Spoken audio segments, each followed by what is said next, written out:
Olwaleero President Yoweri Kaguta Museveni ayingidde olunaku olwokubiri ng'ali mu bitundu by'e Busoga era asibye mu disitulikiti y'e Namutumba ne Bugweri ng'akuyega abaayo okumuwa akalulu.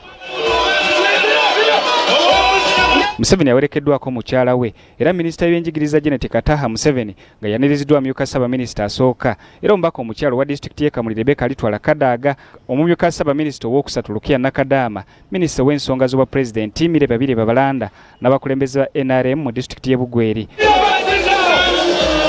Rebecca alitwala Kadaga era omubaka omukyala wa disitulikiti y'e Kamuli ategeezezza nti nga Busoga benyumiriza nnyo obukulembeze bwa gavumenti y'NRM kyokka asabye gavumenti okubayambako ku nteekateeka ey'okutumbula ensonga z'ebyobulamu. Ndukusaba nti ensonga y'erwaliro okolebwe ku mangu kubanga ensonga eri babisa bubi woodi bali tubamugamu abasaadde n'abakyala kandi tusaba nti ebe priority. Amyuka ssente bw'ekibiina ky'NRM asooka Alhaji Moses Kigongo asabye Basoga bonna okubeera obumu mu kakuyege agenda mu maaso okunoonyeza Pulezidenti Museveni akalulu.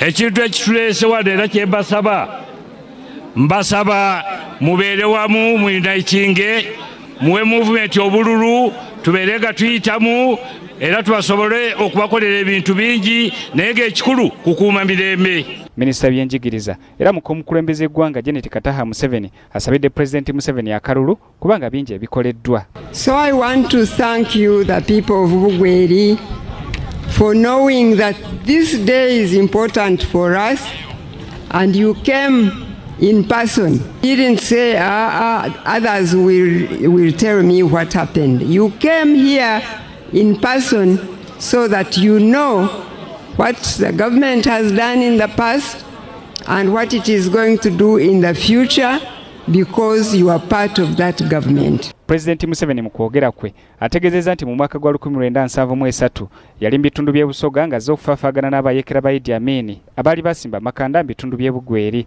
I was here in 1973 fighting Amin here in Bugweri here.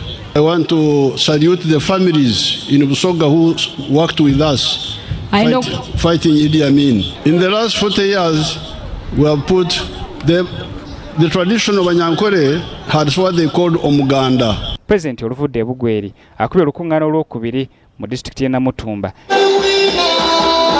Enabamu ku balimi b'omucere mu disitulikiti y'e Namutumba beebazizza omukulembeze eggwanga okubasindikira abakugu mu nsonga z'ebyobulimi ababawadde amagezi ku ngeri y'okulondamu ebyennyanja okuva ku by'okulima omucere gwe babadde baludde nga bajjamu ensimbi. Kubanze twatandika tumazeemu emyaka 3 kati saawa zino guno omwaka gwa 4 nga tutambula mu byennyanja batusanze nga twatandika n'obudiba bwaffe ng'abakyala. Nga Museveni atusindikirako esente za myoga n'atusindikirako esente za PDM ne tuzikozesa kati awo bwe twatandika ndikwamba Museveni yagamba tulime ebyennyanja naye baaleetera PDM wali nga tebakiza tulime naye bagamba nti abafuna PDM mugende munjuzeemu addendum mukyuse kye mwagala ne tugane tujjuzaamu addendum eyo ne tukyusa ne tutandika okulima engege. Bano tubasanze ku kyalo Bulembo mu Gombola Ivukulu mu disitulikiti y'e Namutumba.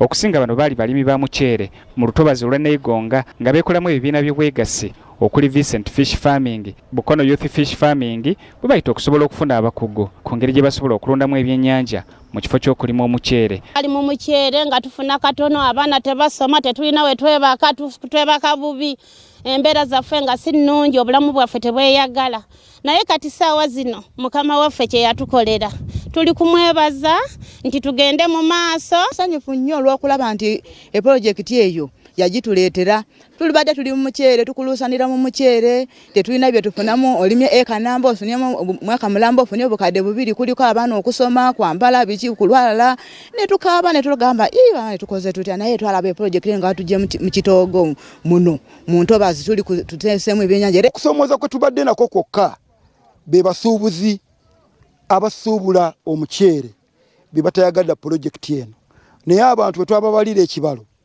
ne bakitegeera ne bakiraba basobodde okuvaamu. Akulira enteekateeka y'okusomesa abantu okuva ku nkola ey'okulima omuceere okudda ku bulunzi bw'ebyennyanja Major David Muwanga Kibirango annyonnyodde obukulu bw'enteekateeka eno. Badde balimirawo muceere era mugulaba naye tugenda kuteeka wano ebidiba ku ssaawa zino ebidiba 50 ate tubawe n'emmere era wano wennyini we tuli we tugenda okuddako wali we tukoze akyale egenda okubasaplayinga. N'olwekyo omukulembeze w'eggwanga n'abakulu mwenna abantu beno bakkiriza.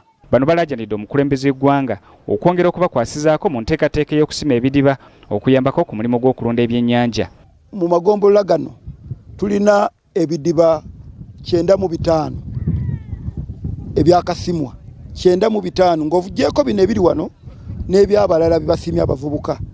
N'olwekyo kati limandi gye tulina nnene nnyo okusinziira n'ekibalo kifo kye twali tukoze twakola ekibalo ekyokujja okuyigiriza kyali kitono nnyo naye kati limandi gye tulina nnene nnyo.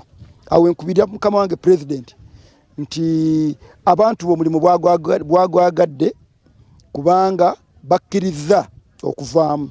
Nze Zubairi Lwalira, BBS Terefayina, wane Namutumba.